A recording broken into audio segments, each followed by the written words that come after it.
Talaga nga namang masasabi na natin na panalo na agad si Seth sa puso ni Francine kahit anong mangyari sa kanilang laro.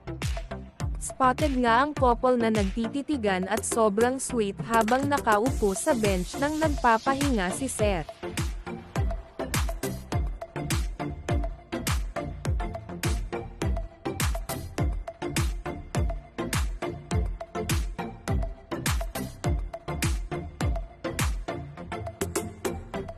Maraming fans nga ang sobrang kinilig sa nakitag ito at talaga nga namang kahit hindi na lumero si Seth ay panalo na agad ito para sa girlfriend nitong si Francine.